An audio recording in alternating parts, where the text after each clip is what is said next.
Hello Mishra ji, 8 समोसे ना pack कर देना और उतने ही लगभग ब्रेड पकोड़े भी कर देना। और चटनी ना आप अपने हिसाब से दोनों डाल देना, हरी भी और लाल भी। और मिठाइयाँ भी देख लेना, जो आपको सही लगे वो डाल देना। ओए, किसको फोन करके ये सब कुछ मंगा रही है? अरे दीदी, वो ना मेरे दोनों भाई आ रहे हैं मुझसे मिलने, तो बस उनके लिए नाश्ता मंगवा रही थी। अरे दोनों भाई मिलने आ रहे हैं बाहर से तेरे से, तो बाहर से मंगाने की क्या जरूरत है? घर पे बिस्कुट पड़े हैं ना, चाय बनाकर दे दी उनको। दीदी आप पे कैसी बातें कर रही है? वो इतने दिनों बाद मुझसे मिलने आ रहे हैं, अब सिर्फ चाय पिलाकर तो उन्हें मैं नहीं भेज दूंगी ना, कितना बुरा लगेगा उन्हें। तो इसलिए मैंने बस समोसे और ब्रेड पकोड़े मिठाई मंगवाई है, ताकि उन्हें भी अच्छा लगे कि मैंने उनकी अच्छी खातिरदारी की है। तेरे अच्छे के चक्कर में अपना घर बेच दूं क्या? भैया, इनके तो रिश्तेदार आ रहे हैं, इनकी खातिरदारी तो अच्छे से होनी चाहिए ना। पहले ना अपना घर ही देखते छोटी, पैसे वैसे है नहीं और तुझे समोसे मंगाने की पड़ी है। अरे भाभी, आपको तो पता ही है ना कि मैं कितनी दूर जयपुर रहती हूँ, तो वो जयपुर से ही आ रहे हैं। और वैसे भी दोपहर हो रही है, खाने का समय हो ही गया है, तो इस समय नाश्ता कर लेंगे तो क्या हो जाएगा। मुझसे ना बहस मत कर, ठीक है ना? घर पे जो बिस्कुट पड़े हैं ना, वही चाय बना के ना दे दियो उनको। फोन कर मिश्रा को, मना कर दे, जो कुछ तूने मंगाया है ना सब कुछ कैंसिल करवा। भाभी, जब आपके घर वाले आते हैं, आप भी तो उनकी कितनी खातिरदारी करते हो। सारा सामान बाहर से ही तो आता है वहाँ पर भी, लेकिन मैं तो कभी कुछ नहीं बोलती, क्योंकि मैं भी तो आपके घर वालों को अपने घर वाले समझती हूँ। लेकिन यहाँ पर ऐसा नहीं है, शायद आपको मेरे घर वाले इतने पसंद नहीं है। देख, मेरे से ना बराबरी करने की ना कोई जरूरत नहीं है, बड़ी बहू हूँ मैं इस घर की। मेरा जो मन करेगा ना, मैं अपने घर वाले के लिए वो मंगाऊंगी। और सुन, अगर तेरे घर वालों के लिए समोसे आ गए ना, तो मैं तेरे परिवार से कभी नहीं मिलूंगी, ध्यान रखियो। भाभी, आप नहीं रहोगे और वो लोग पूछेंगे कि आप कहाँ गए, तो क्या जवाब दूंगी मैं? देख, वो सब तो मुझे नहीं पता, ये कह दिया अपने परिवार से जब पूछे कि क्यों नहीं मिल रही भाभी। जवान लड़ा रही थी तू, समझ में आ गया?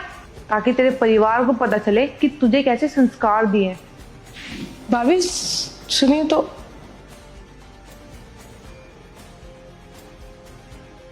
बैठिए भैया।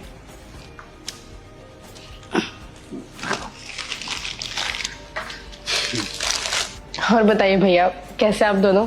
मैं तो बढ़िया, और तू बता छोटी, ठीक है? मैं अच्छी हूँ भैया। आप बताइए, आप चाय लेंगे या मैं कुछ ठंडा मंगवाऊँ? अरे ये सब छोड़, ये सब तो होता रहेगा। पहले ये बता, घर पे कोई दिख क्यों नहीं रहा? वो बड़े वाले कहाँ हैं? आपको तो पता ही है, बड़े वाले भैया घर पे कहीं रहते हैं। अच्छा, तो भाभी को ही बुला देना, वो शादी का कार्ड देना है तेरे भाई का। वो भाभी की तबीयत खराब हो रही है। अरे तबीयत खराब है, लेकिन कार्ड तो घर के बड़ों को दिया जाता है। कोई बात नहीं, तबीयत खराब है तो उनके कमरे में चल के मिल लेते हैं। नहीं नहीं, आप क्यों तकलीफ कर रहे हैं? आप बैठिए ना, मैं बुला के लाती हूँ भाभी को, भाभी आ जाएंगी। अरे क्यों तकलीफ दे रही है? हम लोग चले जाएंगे, मिल लेंगे, क्या हो गया? नहीं नहीं भैया, आप बैठिए ना, मैं बुलाती हूँ। अच्छा ठीक है, बुला लो। जी भैया, आ रही है भाभी।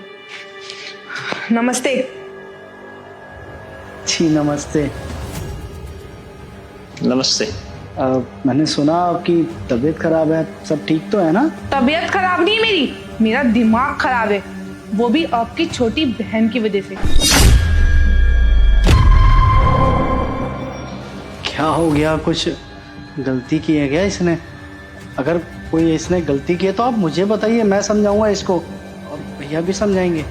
अरे भाई साहब, आप तो छोटे और बड़े भाई हो ना, इसको थोड़ी बुद्धि क्यों नहीं देते? इंसान ना अपने परिवार के बारे में सोचता है, थोड़ा हाथ बांध के चलता है, लेकिन ये बिल्कुल नहीं सोचती है, सिर्फ खर्चे पे खर्चा करके चलती है। और मैं इसको कुछ समझाऊं तो मेरे पे चिल्लाती है, मेरे से लड़ाई करती है। भाई साहब, मैंने इसे सिर्फ ये बोला कि तुम्हारे भाई इतनी दूर से आ रहे हैं, इतनी गर्मी में, अगर तुम उनको तला हुआ खिलाओगी तो उनकी तबीयत नहीं खराब हो जाएगी, लेकिन ये मेरे पे ही चिल्लाने लगी। मैंने इससे यही कहा कि घर का बना लियो, अच्छा होता है, खाने में भी सही होता है, लेकिन ये तो मेरे पे हाथ उठाने की कोशिश कर रही थी। क्या शनाया, ये क्या सुन रहा हूं मैं? बड़ी भाभी है वो। अरे भाभी माँ समान होती है, और तुम उन पे हाथ उठाने चली हो? दिमाग खराब हो गया क्या तुम्हारा? हाँ, ये संस्कार दे रखे हैं बड़े भाई ने और मैंने, ऐसे करोगी तुम? भैया वो क्या भैया? अरे हमने यहाँ पे सोचा था कि अपनी बड़ी बहन के घर में पहली बार आए तो हमारा सेवा सत्कार होगा, और यहाँ पे आने में कुछ और ही सुनाई दे रहा है हमें। उससे ये उम्मीद नहीं थी बहन। देखिए, जाने अनजाने में इससे कुछ गलती हुई होगी, वरना ये ऐसी लड़की नहीं है कि जुबान लड़ाए या हाथ उठाए। बाकी अगर इसने ऐसा किया है तो हम दोनों भाई क्षमा चाहते हैं आपसे, और वादा करते हैं कि आज के बाद कभी ऐसी हरकत नहीं करेगी ये। अच्छा अच्छा, आप दोनों हाथ मत जोड़िए, आप दोनों बैठ जाइए, मैं आपके लिए कुछ अच्छा बना के लेकर आती हूँ। हाँ वो उससे पहले आपको कुछ देना था। भैया आइए ना।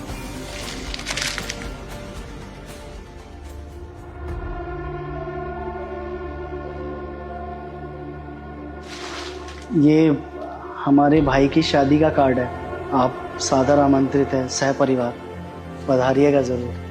ठीक है, हम दोनों बैठिए, मैं कुछ बना के लाती हूँ अच्छा सा। जी, बाकी आज के बाद ये कभी ऐसा नहीं करेगी। भैया मैंने ऐसा कुछ भी नहीं किया था, भरोसा कीजिए मुझ पे। पता है मुझे कि तूने ऐसा कुछ नहीं किया, हमें हमारी बहन पे पूरा भरोसा है। देख, जब हम यहाँ पर आ रहे थे ना तो माँ ने हमें समझा के बैठा था कि तेरी भाभी थोड़े गर्म मिजाज की है और उनका माथा जल्दी गर्म हो जाता है, और आज भी कोई ना कोई बात हुई होगी जिसकी वजह से उन्होंने तेरी शिकायत लगाई है। देख, मेरा मानना है कि कई बार बड़े कुछ बोलते हैं ना तो हमें चुपचाप मान लेना चाहिए। इससे क्या होता है कि उन्हें लगता है कि हमने उनका सम्मान किया है, उनकी बात रख ली है, और उनकी बात भी नहीं करती, उसकी वजह से वो लोग खुश रहते हैं। और माँ ने तो हमेशा ही सिखाया ना कि अगर घर के बड़े खुश तो सभी खुश।